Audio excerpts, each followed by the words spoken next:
Hello once again, everyone. This is Ken Jobst from St. Stephen Church in Louisville, Kentucky, and I'm pleased and delighted to join you in Pursuing Gold. We're continuing our series this Men's Month here at St. Stephen, a series that I've entitled Four Kings, How Character Shapes Leadership.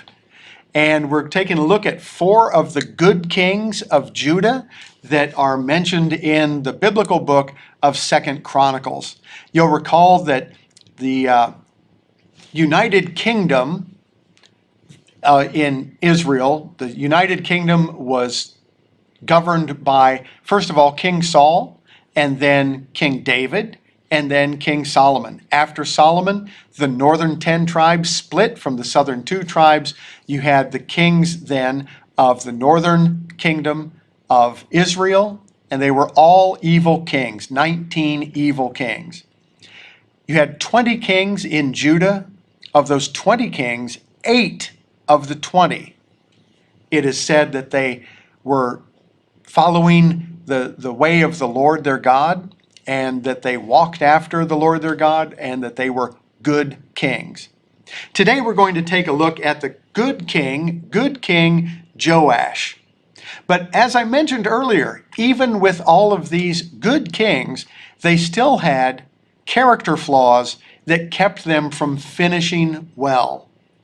So if you'd like to read the whole story of Joash, you can do so in 2 Chronicles chapters 22 through 24. So 2 Chronicles 22 through 24. And you can also read kind of a parallel version in the book of 2 Kings, verses 11 and 12. So it's the story of Joash. And you know what? We should make a movie. This would make an amazing movie. And let's think about that, right? Okay. Now, I'm going to dive in to the story in 2 Chronicles chapter 24, verses 1 through 4. But you've got to know there's a story before the story. And it's fascinating. We'll get to it in just a minute. 2 Chronicles chapter 24, verses 1 through 4 says this: Joash was 7 years old when he became king, and he reigned 40 years in Jerusalem. His mother's name was Zibiah of Beersheba. Joash did what was right in the sight of the Lord all the days of Jehoiada the priest. And Jehoiada took 2 wives for him, and he had sons and daughters. Now it happened after this that Joash set his heart on repairing the house of the Lord. Let me pause right here for a moment. Do you remember being a second grader? What were you thinking about when you were in second grade? You know what? You probably knew your ABCs by that point, but wow, a second grader, you're just now getting into writing stuff and being able to add 2 plus 2 and all those sorts of things. Joash was 7 years old when he became king. Let me flip this a minute. How would you feel about living in a nation where the king was a 7-year-old? Whoops. I'm not going to go any further with that. I'm going to leave that right where it is. Okay? All right. Well, now, let me pause right here to make this observation. Do you know the difference between a thermometer and a thermostat? Do you understand what they do? A thermometer is going to tell you the temperature of the room. Go into a room, there's a thermometer. The thermometer will tell you, hey, here's what the temperature is. A thermostat, on the other hand, sets the temperature. Yeah, a thermostat actually sets the temperature of the room. Now, you see where I'm going. That leaders are meant to be thermostats, not simply thermometers. Leaders are to set the spiritual temperature of the room. Now, we're going to see that Joash was a thermometer. He was not a thermostat. Joash was a follower rather than a leader, and he was influenced by those around him rather than influencing those around him. Now, I'm casting no judgments here because I want to let you know that Joash had what we might describe as a traumatic childhood. He comes to the throne at age 7, but I encourage you in your leisure time to go back and read the story of how Joash made it to be age 7, right? Now, just the capsule version of this goes like this. Remember that wicked queen Athaliah that we talked about last time? That was the product of a compromise that Jehoshaphat made by establishing a marriage alliance with the evil King Ahab from the northern tribe of Israel. Well, from that union, right, from you've got Ahab marries Jezebel in the northern kingdom, right? They have this child, Athaliah. And Athaliah is a chip off the old evil block. She's no good. She's rotten to the core. And, of course, the compromise Jehoshaphat made was to have his son marry Athaliah to make a marriage alliance with Israel. Well, watch what happens. What did I tell you about Athaliah? That she was no good? Athaliah tried to kill everybody in the line of succession for the kingship of Judah. She wanted to insert, one of the Israelites and put someone from the northern tribes into that position. So Athaliah, hear me, killed all of Joash's brothers. Killed them all. And as it turns out, Joash was able to escape, and Joash was hidden. He was hidden for 7 years, right? He was hidden, well, precisely, he was hidden for 6 years. And then he was brought out at age 7. So Joash experienced some childhood trauma, right? He was hidden as a child to avoid Athaliah's murderous purge. And then, came to the throne at age 7. So 7 years old, as a second grader, he is a national leader. He's obviously going to need to rely upon someone to guide him in that role. And that person turns out to be Jehoiada the priest. Now, Jehoiada had taken an active role in protecting Joash as best as he could from the murderous purge of Athaliah. And I got to tell you what, let me just pause right here. You know what? You get to certain levels of perhaps national leadership or certain levels of importance, maybe at your workplace or wherever, and the higher the level, the worse the devil, right? You will find as you climb up any ladder of hierarchy that there's going to be some cutthroat stuff that goes down. And Athaliah was the queen literally of the cutthroat. So, Jehoiada the priest comes on board to shepherd, well, doesn't come on board, he helps to preserve the life of Joash.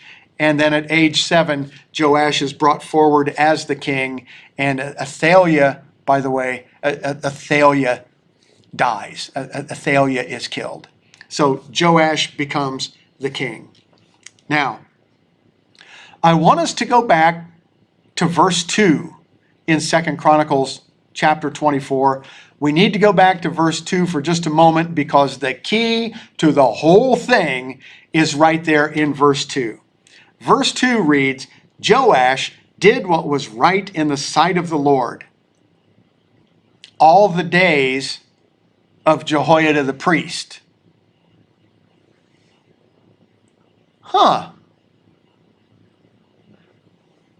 Joash did what was right in the sight of the Lord all the days of Jehoiada the priest. Well, let's pull on that thread a little bit. Let's see where that story leads us. 2 Chronicles chapter 24, verses 15 through 25, we're going to learn something. Verse 15, chapter 24. But Jehoiada grew old and was full of days, and he died.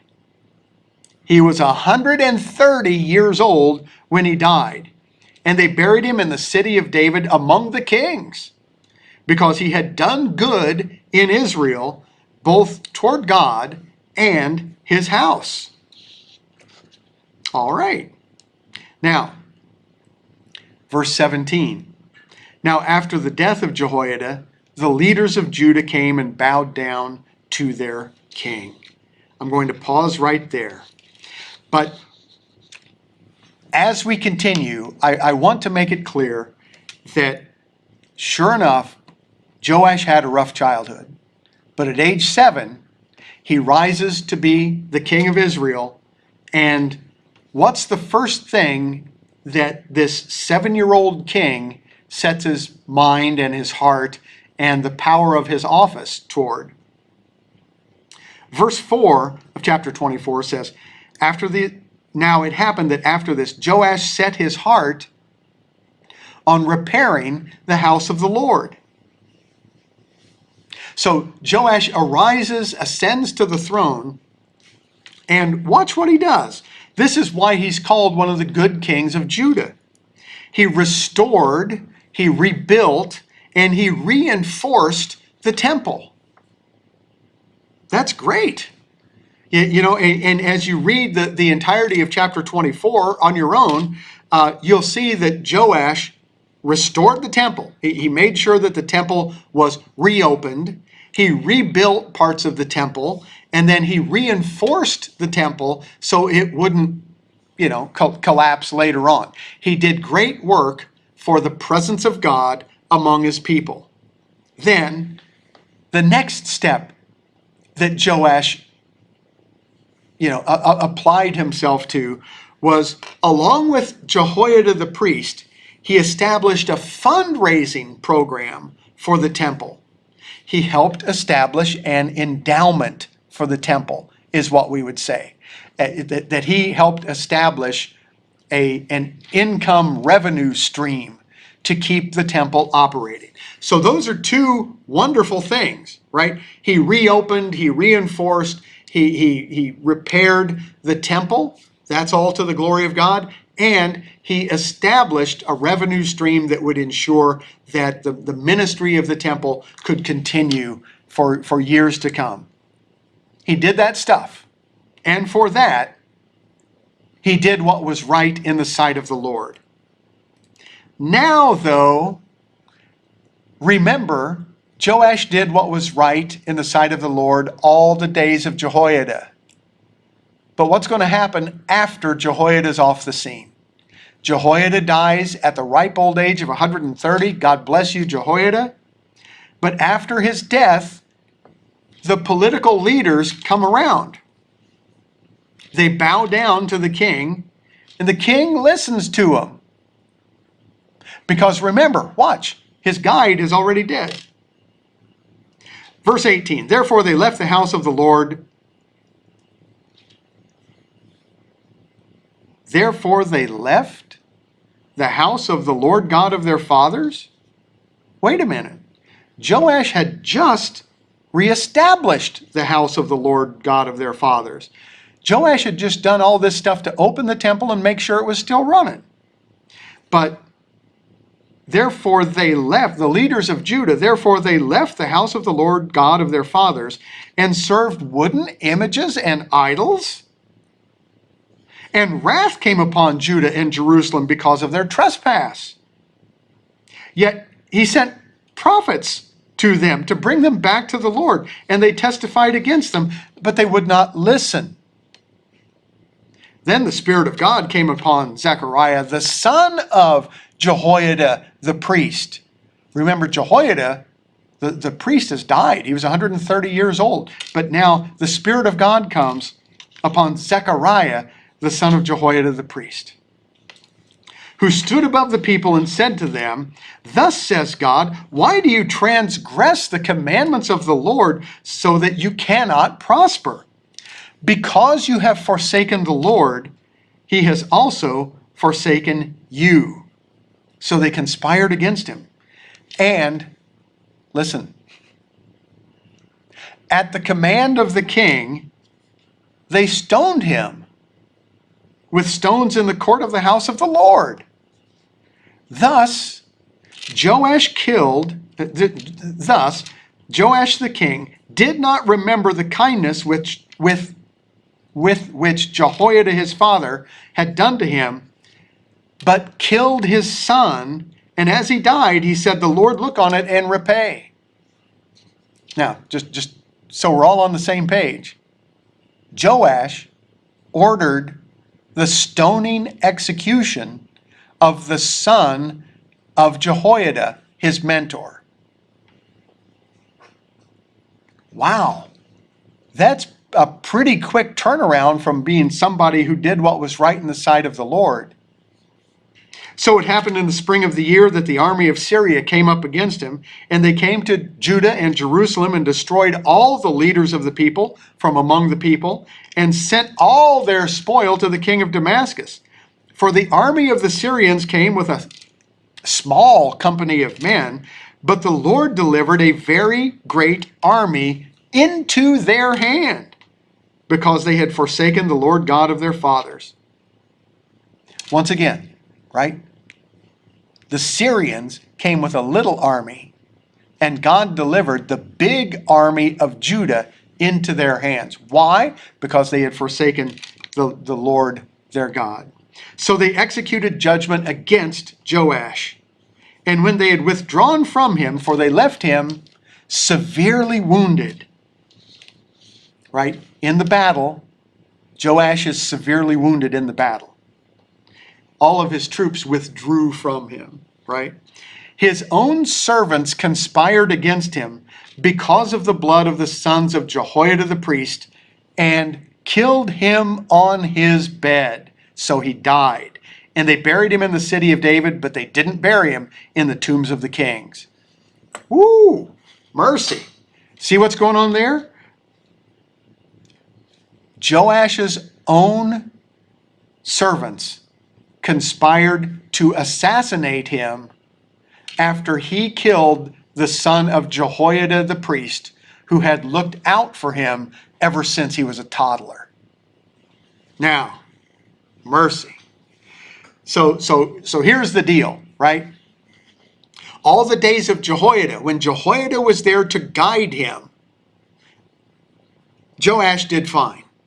He restored the temple. He gets a revenue stream going for the priests in the temple. All that's good. All that's fine. But after Jehoiada dies, he's just listening to other people. He doesn't have a guiding star in his life anymore. So the temple and its services are abandoned. Joash actually has Jehoiada's son executed. And then ultimately, Joash himself is assassinated by his own officials for having murdered Jehoiada's son. Let me tell you, what Joash exhibited was fickle faith. Fickle faith. Fickle faith is a faith that is borrowed from somebody else. In this case, it was borrowed by Joash from Jehoiada. Fickle faith is a lifestyle of people-pleasing. It's this idea of no longer being the thermostat to set the temperature of the room, but just reflecting here is the temperature of the room. You know what? It happens still today. Fickle faith. It happens when people, for example, you'll notice those of fickle faith because they come perhaps to watch worship instead of to participate in worship, or they're actually living off somebody else's faith. Now, here's some questions for reflection, some questions for discussion. Watch. 2 Chronicles chapter 24 easily divides into two parts. It just breaks right in two. Verses 1 through 16 present the good aspect of Joash, and then verses 17 through 32 presents the bad part. Now, like so many people,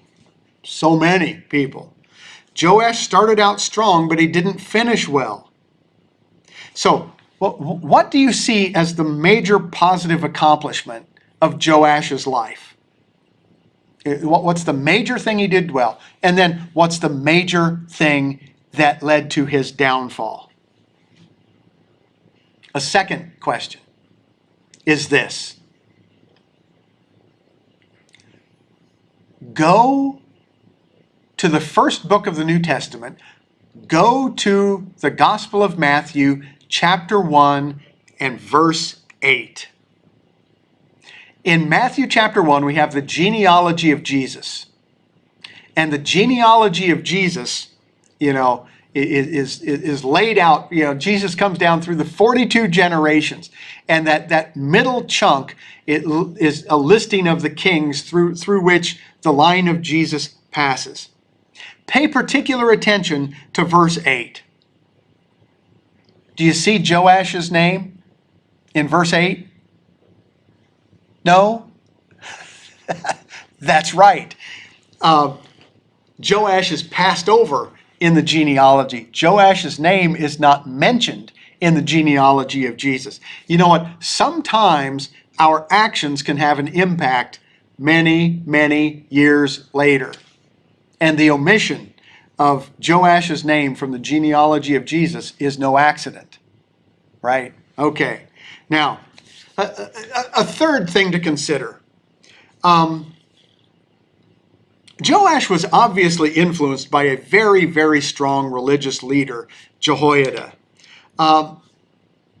Maybe it was easy for Joash to lean on Jehoiada's faith rather than developing his own.